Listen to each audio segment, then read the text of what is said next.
First, I work for Interaction. It's a consortium of 180, maybe 190 NGOs, humanitarian and development organizations inside the United States.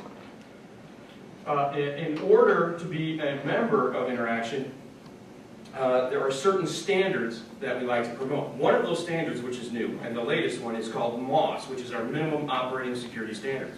Every member has to have these 5 components in place, all right, after their first year of membership. And it took us about 4 years to actually get the language right for this to occur. One of the things we're trying to do is not evaluate a security policy or plans within organizations. We're just trying to make sure that they have the minimums. Now that 190 organizations have agreed to this standard and are doing that, it really, I think, changes the face of the way humanitarian or NGOs implement their programs, not only worldwide, but even in their own office. The reason is because now there's a minimum standard for duty of care. That now this is being recognized internationally. Our Interaction MOS has been in numerous trade magazines. Security Management is the largest trade magazine that there is that talks about security. They've written articles about this new standards that are there.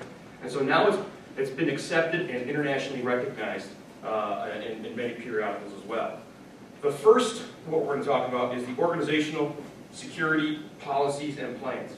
Every organization, every NGO should have some sort of security policy and plan in place as a minimum. The next one is resources to address that. Now sometimes that might be finances, sometimes that might be providing radios in the field, sometimes that might be a specific equipment. We leave the organization to determine that. The next one, I think, which is important, is human resources management. Who is going to actually manage the security needs and efforts of every individual that works within an organization? So somebody has to manage that. Some organizations appoint a director of security or a manager of security or a security focal point. Others have their human resources start putting that in the application process of background checks or screening, which might be important for some organizations as well, based upon the people that they hire. These are just examples that some organizations might use. Accountability. Who is the person that's responsible inside the organization for the safety and security of those people that it's sending across? Somebody has to be responsible for that. It has to be an individual. It can't necessarily be an office. So human resources office is not the one who's responsible. There should usually be a security focal point that helps collect, manage, disseminate information to other people as they're operating abroad. And then the last one is, I think, the most important, to develop a sense of community. And really what that is Interactions got a security advisory group that some of the directors of security participate with. They volunteer their time to come together in a forum, and they talk about security issues of the day. We try to provide some direction on where we're going. I'm sorry, am I in the way? I'm always in the way. I move a lot when I talk, so thank you. I think what's most important about the Security Advisory Group is, as every director of security or security focal point is really concerned and focused, what I would say, on their own feet, looking down on the ground, they don't have much time to think strategically about where NGO security is going. So every quarter we can get together and we can talk about different projects, different missions that we're doing, other events that are happening around the world, and what strategy can we put together to maybe meet some objectives. I just recently returned from Haiti. I was there very early after the emergency. And what we were able to do is, as every security focal point was dealing with the safety and security of their organization, once a week I would get them all together. And from that, we would all just go around and share what security information was going on. So you get a better image of what the threats are for your organizations that are facing. I think an organization left alone by itself, and sometimes a security culture, is a need-to-know issue. I'm not going to tell this organization what happened to us. But when there's somebody who actually facilitates some communication between a group that have a sense of community together, you might be able to prevent or provide a better threat image so people understand what the risks are that they're facing on a day-to-day basis. Now, when you get a community like that to work together, the donors can see that there's some good synergy going on there. And in this case in Haiti, we've received, Christian Aid has received $1.1 million to put a 5-person cell together in Haiti that collects information, that manages the information, disseminates it, it provides analysis on what security events are going on, it provides trend analysis, it provides locational analysis, what areas may be more dangerous, it provides training. So if people need some driver's training or any other unique vulnerabilities an organization may have, there is a team there that absolutely does that. Now there's another organization called the United Nations, so I'm sure what you're familiar with, that has its own security structure. There's a new document out called Saving Lives Together. What Saving Lives Together does is it says we're all in the same boat together. So the United Nations will share information, and will share training, and will share resources to NGOs. This is now what do they call it? This is now mandatory for every United Nations organization through the Department of Safety and Security and NGOs. And so this cell, which we've created in Haiti, will be able to sit inside that UN cell, and we trade information this way. And so there's a single focal point which information can be shared with instead of UN giving to many other people. And what's most important, I think, is over the past 5 years, we've really been able to build a lot of trust and goodwill between the United Nations and a lot of the NGOs. Let's talk about the scenario now. Imagine 2 NGOs are deploying to Haiti. All right? The first one we'll call NGO Alpha. This particular person receives a security briefing before leaving, and it discusses the following points.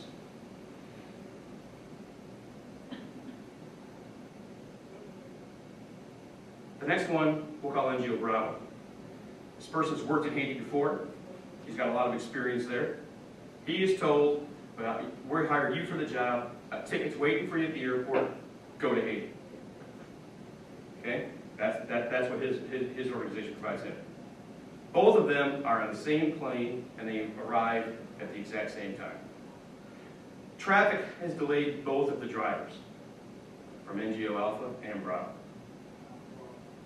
Alpha has made contact with his driver because he had a brief and had a phone number and he had a plan of what was going to happen.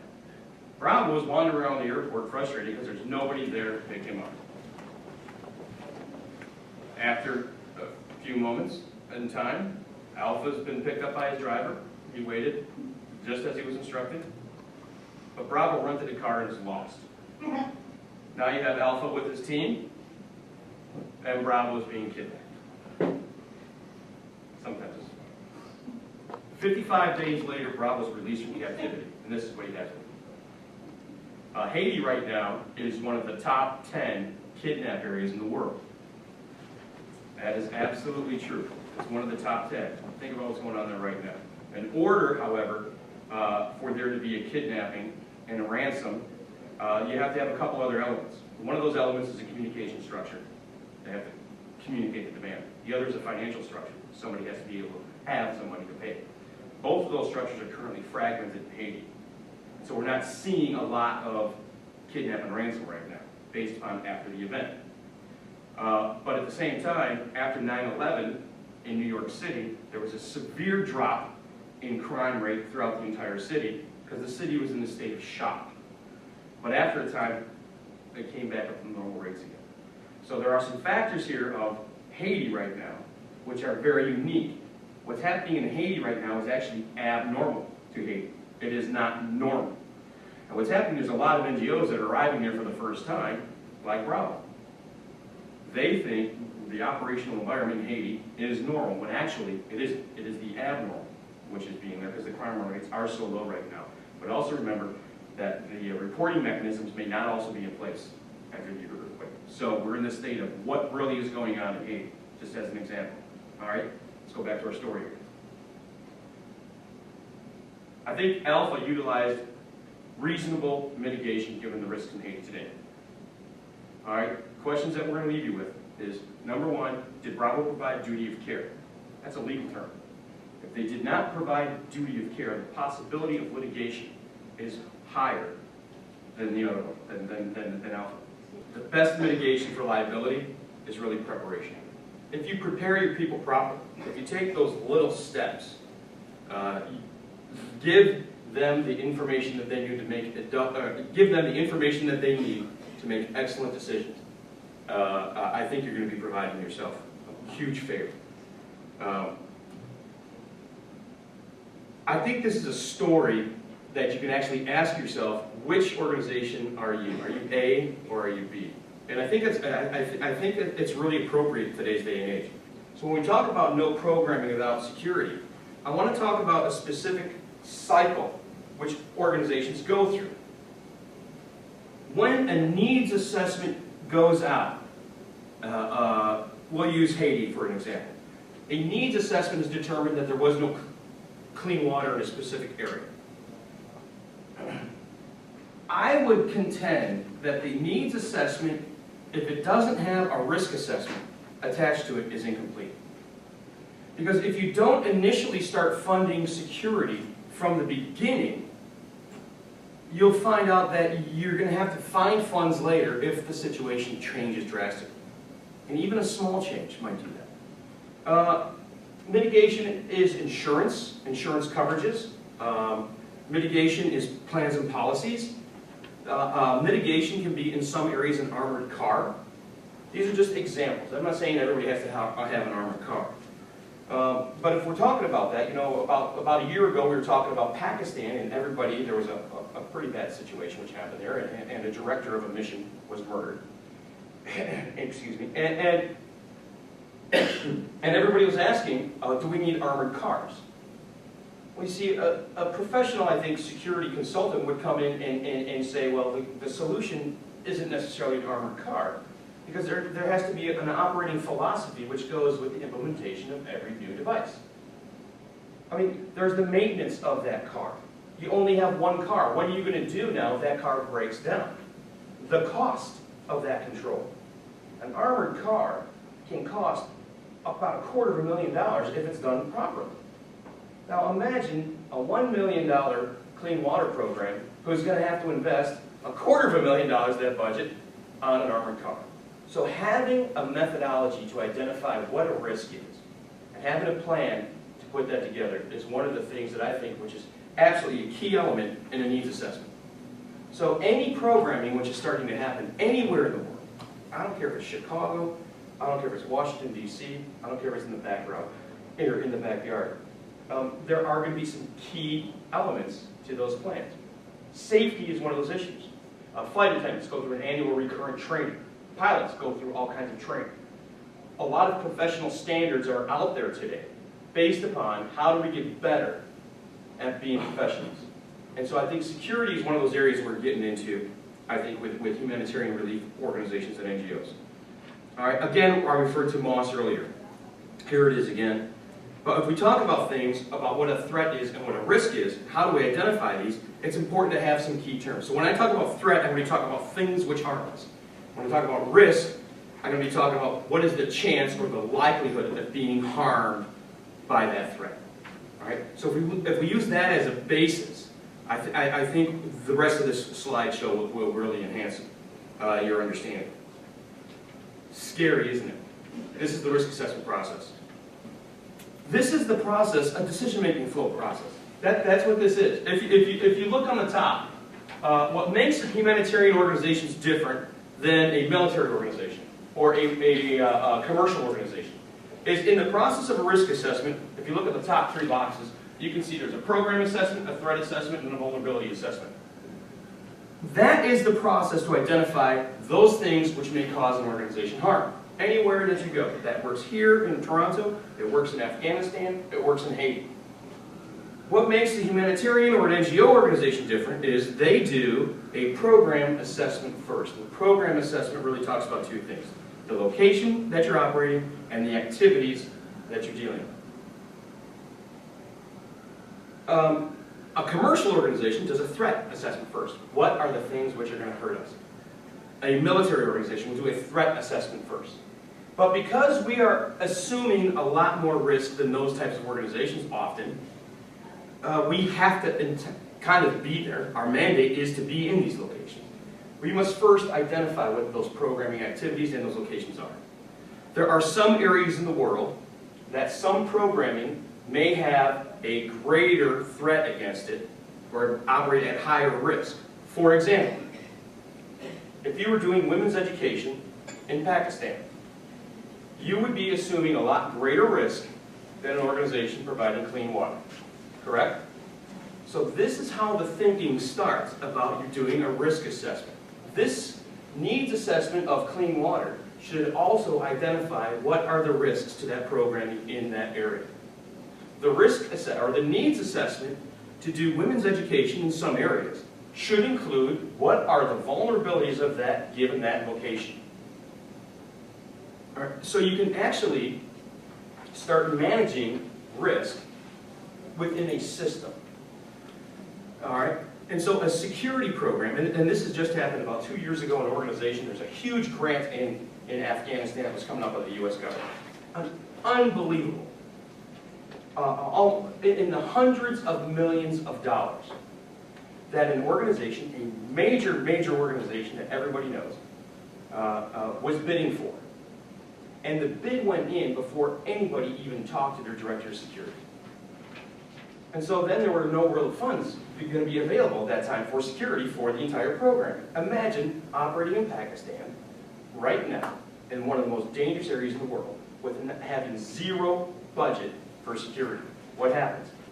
And so the key is, in this system, and I'm only talking about the top, but you see there's a methodology here that we use. First, the location and activities identify what our programming risks might be. Then our threat assessment talks about specific threats or situational threats. A situational threat will be, well, sometimes Pakistan, there's a war going on. The situation could be very dangerous. All right? A specific threat would be, well, the women's education in there that has a specific threat against it in that region. Then you'll talk about your vulnerability assessment. Where are our vulnerabilities? A vulnerability would be, we don't have a security plan for Pakistan. All right? If we look at that as a weakness, what do? Well, you increase that by putting a security plan together. Now, when it comes from the donors, we have ECHO, well, we have, which is the Europeans, we have the British and DFID, we have the United States of America, and now we have the Swiss, which are starting to require security plans for any programming. So if you're getting a grant request from these governments, they're asking for security plans. They want to see their money implemented in programming. They don't want to see their money being used for evacuations or relocations. Right, they're giving you money to do the job. There's some due diligence and there's some a stewardship I think the organization must show in order to keep that programming going. Now, so going back to our vulnerability, once you identify these vulnerabilities, we're going to talk about two terms called impact and likelihood. So let's go. Let's move on forward because I can simplify that entire process. What we're going to be talking about is really some of the realities. Your program assessment, your threat assessment, and your vulnerability assessment really set up what the realities are on the ground. What is the situation? From that, you're going to do some analysis. Okay, how are we going to handle that? And that talks about the problems. The problem is, we're doing women's education, for example, in Pakistan. There are some people that don't like that. As opposed to, you're doing clean water in the same area. Your programming there might have a lesser vulnerability than an education program. So your risk analysis says these are what these problems are for our organization. Now we're going to talk about what the solutions are. How are you going to deal with those vulnerabilities? Your risk analysis says there are direct targeting of activities for programming and education in Pakistan. So how are we going to operate, continue to operate? How are we going to enhance and enable our operations in Pakistan given what those risks are? So the mitigation process, the mitigation measures really help an organization go through a decision-making process, how to implement those programs, and then always review them. So the simplified version of what I showed you, that big scrambled egg PowerPoint, is this. A program assessment, a threat assessment, a vulnerability assessment. We go from a risk analysis. Really, what are those problems? What are the solutions through mitigation measures? And then we go to the implementation And then from our decision making, then we implement, and then finally, we review everything. And that's, I think, where a lot of auditing comes in place. One organization in the United States that I deal with is starting to audit all of its programs and do a security audit. Now, they don't have the persons to go around the world to do the security audits for every location that they have. But what's interesting is they're starting to parallel their decision-making on financial management to be very similar to their security management structure. As NGOs, we take a lot of pride in being grassroots and letting our people on the ground make those decisions. That's a lot of our culture. It's one of our greatest weaknesses in managing security in this profession as well. But when we start asking, can the country director write a check for $2 million? Does he have that decision-making authority? The answer is actually no. And then you are sending people to do audits, financial audits, almost on an annual basis to field locations. So what this organization has done is they've taken their auditors and put them through some security training. And so now they've decided that a financial audit is incomplete if there's not a security audit with it. And here's how it works. It works under your cash management strategies. At what amount do you have in hand, in cash, sitting on a desk, or in a desk in a field location? Do you have $500,000 outside of a safe? Yes or no? The answer is no. All right. So if we can put together a security strategy which parallels an accounting strategy, we have a similar structure which is in place of all our organizations. Because in cash management, what's going to happen if the cash isn't managed properly? And what are we talking about programming? Are you going to fire the guy who's not necessarily providing the right cash management strategy or having the right receipts or the accounting? But what do we do if a person's ignoring some of the easily seen risks, the vulnerabilities which might be there, and he doesn't deal with that either? We just got caught in the wrong place at the wrong time. Now, a lot of people say you cannot do anything when you get caught in the wrong place at the wrong time. That's not true. That's where training is part of a mitigation strategy. Training comes in. So if we take our security strategies and our security management plans and utilize as a symbol the financial structure plans, I think you can start seeing some authority. And we talk about the MOS. Who's got the authority? Then we can see that there are some things which everybody has responsibilities for when it comes to security and programming. So the needs assessment should include a security risk assessment which will mitigate what the vulnerabilities are, so therefore security doesn't say no. Security enhances and enables programming. And that's the key, is when your organization starts using a security management system, you can start staying. You find ways to stay, you find methodologies to stay instead of evacuating because you don't know how to manage or control that risk. Well, the process, really we try to break down into terms, the risk assessment process, into terms which are easily translated to national staff. What I mean by that is this. In every language in the world, if something is likely, then there's going to be a very likely or a very unlikely. So we use the varies on the ends, and then we have a likely or a moderate likely or an unlikely. So in terminology, in words, we use terms which translate easily. So we stay away from a lot of technical terms when we're trying to describe this. We're going to talk about likelihood descriptors. What is the likelihood of an event happening? When you're talking about likelihood in your risk assessment, you should always have a time frame on it. Something which is very likely will probably be happening daily, between daily and once a week. So you can see how the rest of this goes. So once your organization has a standard of likelihood, you can communicate your risks to other organizations which hopefully are using the same chart. And now that we put this out as tested, we recommend this process for organizations to use so we're all on the same page. Other terminology we're going to talk about is the impact as well. So we talked about likelihood, here's impact, and you can see through 1 through 5 here on these levels, you can see how they line up. It's something which is very high, also could be very likely. So you can see the methodology for the terminology here when we put them side by side. Impact is the degree of harm. All right, likelihood is the event frequency. So now, when we have 190 organizations within Interaction using this, when I say something is very likely, we're all on the same frame. By the way, the United Nations also uses this terminology. Then when you put them on a scale, you can start managing risk. If you notice the top, we're talking about impact. From negligible, minor, moderate, severe, and critical. You always default to the person and risk. What I mean by that is, first you're going to be talking about your injuries. The people. They default as opposed to loss of programming.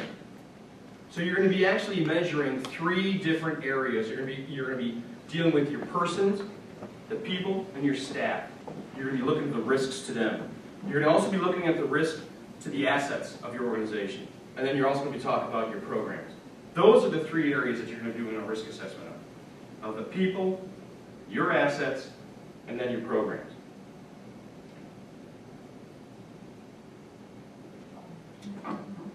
If you have an event, which is very likely, if we use carjacking in Darfur, all right, there was a time about a year and a half ago that the impact could have been very, very high.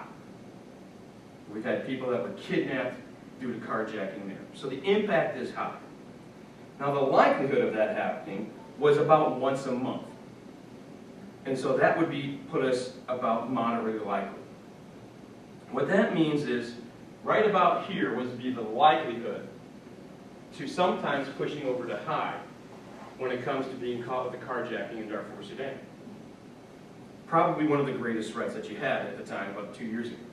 But this methodology can actually show and and communicate to everybody what the likelihood or what their risk was in that. So how do you mitigate that? If we were at a medium risk, we have to now decide how we're going to lessen that. All right? If the risk is carjacking, are we just going to accept that? Is it acceptable to be carjacked? The answer is no. So now we have to make a decision. Our decision is to avoid. We can choose not to be in Darfur at all. All right? If we choose that, then we communicate to everybody, and then we'll put it on the table. Maybe this is a spike of activity that we're not going to operate in Darfur. Everybody's going on block leave. Go spend a month in Cairo, do some professional development, or reevaluate and maybe come back in a month. That's a possibility. Or we can transfer the risk.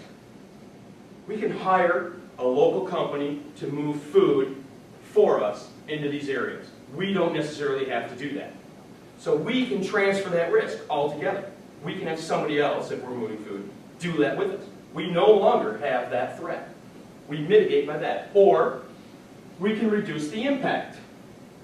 We're only going to go there, or we're going to put, we're going to stage a whole month of food there instead of going every week. All right? So what we can do is we can reduce the impact by not being there anymore on those specific times, or we can reduce the likelihood, which is also the same thing. We can reduce the likelihood by minimizing our travel in there. Reducing the impact could be possibly, if we're going to go in a caravan with 5 other organizations. So they can't take 5 organizations all at the same time, would be the theory, because it would be overwhelming to stop in a road traffic or in an ad hoc roadblock. So what we'll do is, if we're going to choose to use more convoys, we're going to first go through the list of options. Not go there. We're going to go put food over there. We're going to get organizations to go. So we're going to identify which of our control options we're going to use. We're going to talk about image or strategy. You know, hiring Blackwater to do it for us could be an option if you have the money. All right, but would that be within the image or strategy of your organization? It's important to talk about that because there might be other organizations that you might hire to do that don't have that same image or strategy. All right, but this is just an example. All right, then the cost. All right, if you were to choose Blackwater, it costs $1 million again. You know, the armored car, a $1 million program for clean water, and you need a $250,000 car. So maybe the cost is going to be too exorbitant. So this is your decision-making process. Then you would recommend. Once you have your options, you choose with the team which is the best strategy we're going to use for our organization. You recommend that strategy. From that, you write a policy on it. You know, even communications or vehicle tracking, we're going to track our people. That's a strategy. How do we track our people in Darfur? There is technology which you can implement that might be able to do that. There can be buttons that you push a button and it sends an alert out. And immediately on the desk comes up, hey, this person's in trouble. On your phone. All right, how many people have technology like this in their pocket? That's fantastic. There are free programs you can download off the internet right now on your phone, and you can push a button, and on my Facebook, you can see exactly where I'm at. That is at no cost whatsoever. It's amazing some of the devices that are out there for staff tracking. But whatever strategy you do, you have to write policy on it. It's this simple. If I implement a radio for communications in the field, I have to train people on how to do that, how to use that radio. I have the policy on how to communicate on the radio. We usually don't order Domino's pizza over radio. That's part of the training, that's part of the strategy, that's part of your policy. And then, what's your contingency plan when that radio doesn't work? Do you have a backup satellite phone? So this is your security plan strategy. This is how you would mitigate risks. Now you've taken something which is unacceptable risk to an acceptable risk. And so yes, we're going to operate that. We're going to retain that risk. You monitor it. You don't just say that because sometimes the situation changes. Sometimes they might catch everybody who's doing the carjacking, and that threat may go, so you may go back to other operations. So this is a chart which helps you decide what your policy is going to be, what your plan of implementation is, what's your training that goes with the policy. And what we're talking about here is how to identify these risks. This is how easy it can be. All that flow chart is a decision-making process, but it could be as easy of meeting with your national drivers. If you want to know what the proper way to do a risk assessment is, you bring all the security experts that are in there from every organization in one room. You call the meeting together, we're going to talk about what the security risks are. So you have you have the Director of Security for Safe Children, you have the Director of Security for CARE, you have the Director of Security for Oxfam, all in this area. You have the Regional Security Advisor from the United Nations. You have all these people all in the same room together, and if we were in Colombia, so to speak, we're going to talk about what the greatest risks are to Colombia. We're going to put together this chart. Call the meeting to order. Walk outside and take all the drivers together. And get the national staff to tell you on a map where the most dangerous areas are, what the likelihood of these are, and where to avoid. If you want to know what the risks are in a specific area, before you start doing a needs assessment, you have to talk to the local people also about what those risks are to program. As an expert, I know the process. All right? But they know the exact threats, they know the exact risks, and you need to foster them to communicate. And then you bring the professionalism on top of it to help mitigate that. How do we summarize this before we go to the question? Number one, NGOs, without a doubt, are increasingly being targeted. That is an absolute fact. We don't have all the numbers because we have to get better, we as NGOs, at collecting the right numbers when it comes to people being injured. Because a lot of organizations don't have reporting mechanisms. They don't go to the basic of what is a security incident and who is it reported to. But our profession is actually probably one of the most dangerous in the world. More NGOs were killed last year than peacekeepers. Yes. Yes. I don't have the numbers. I have the numbers, but more were killed than peacekeepers, and a lot of people don't know that. Did you know that more NGOs were killed last year than Americans killed in Afghanistan? Absolutely, that is a fact. When it comes to the most dangerous professions of individuals getting killed, both national and international staff, we're right underneath, guess what, deep sea fishing. Yeah. Again, I think it's worse because we don't have the reporting mechanisms still in place with a lot of organizations. Additionally, I think it's worse because those numbers that we do have do not count for faith-based based in missionary operations. And often the local criminal doesn't know the difference between the two. A programming NGO and a missionary doing work. Often the criminal doesn't know the difference between the two. And so those statistics that I've given you do not include the missions types of organizations that are there. We need to enhance our ability to articulate a risk assessment. You're having that problem right now. How do you articulate? How do you communicate what the risks are in coming? That's one of the problems. Because you don't have a methodology in store to evaluate what those risks are. You don't have decision-making process often on how we mitigate what those risks may be. This model, that is a 30-page document, which is a lot more clear than I am. A PowerPoint presentation, which can take the basic national staff member all the way through this process. It's a one-day training that is going to be totally available for anybody that's here. And then we do these in interaction often. And if you invite me and speak nice to me, I can come into your organization, and I do that. I'm funded by the U.S. government to enhance and enable any NGO, not just the members of Interaction. It is any NGO. It's my responsibility to help build a sense of community. It's not a Canadian that's in the field with an American. We're NGO workers working together, trying to provide a better life for the most vulnerable people that are out there. And so it doesn't make any difference to me where I go. I think the methodology that an organization has to have practical and logical procedures, common terminology, so we're all on the same page, and follow modern management practices. Again, the model between accounting, the model between security should be parallel. When organizations say, well, we just decentralize our decision making, I say, do you decentralize your check writing? So as long as you refer to this process as being parallel to a financial, when it comes to security audit, financial audit, everything, I think you'll begin to champion and protect our national staff workers and our international staff workers when they're in volatile situations. Now, many of you are familiar with a phase 1 or a phase 2 or phase 3 security threat levels. If you've been out in the field, you see the United Nations has phase 1 through 5. Some organizations have a phase 1 would be, like walking down the street in Saskatchewan. Or a phase 5 would be possibly walking down the streets in a bad neighborhood in Chicago.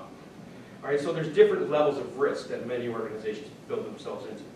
My final question is, do you know the difference between a phase 1 and a phase 5? And the answer is not 4. It's not a mathematical question. What is mostly the difference? Any guesses? Unlikely, likely. Yeah, likelihood, unlikelihood, that's exactly right. But you know what the actual real difference is? In some locations it could be 5 minutes. Sometimes the phase 5 will come to you.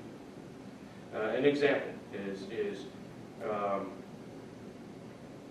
the Protestant International Church, where everybody thought there was security and everybody thought it was good, but nobody was taking a perimeter. They didn't have eyes around the perimeter. A Christian church in Pakistan where there was a frequency of events directed at Christian locations. All right? Everybody was feeling fine, it looked good there, but one person comes in, throws grenades. So it went from what would be a phase 2 to a phase 5 in about 2 minutes. That is the difference. So even though that you're operating in a very, very nominal country, it's still often good to have a security plan, an evacuation plan, backup communications. All right? And if anybody says it's okay, it's safe here, just respond, show me your security assessment, let's see that. And if they don't have the assessment, hey, there's a methodology, point them into doing it. It costs about $70,000 to $100,000 to evacuate somebody for a medical emergency abroad. Person has a heart attack in an area where there's no medical services. How are you going to get the person out? Just the lack of professional medical services could be enough to put some locations that would be a higher threat indication based upon just personal illness. And then when you have a location where there is not a medical evacuation location or facilities, and the infrastructure is not there, what insurance coverages do you have to help evacuate that, and have you practiced it? What does it take to do a medical evacuation? So I'm not just talking about items which are directly located or directed at programming or individuals. I'm also talking about life safety issues as well. So having a program to identify what those risks are and start mitigating those risks.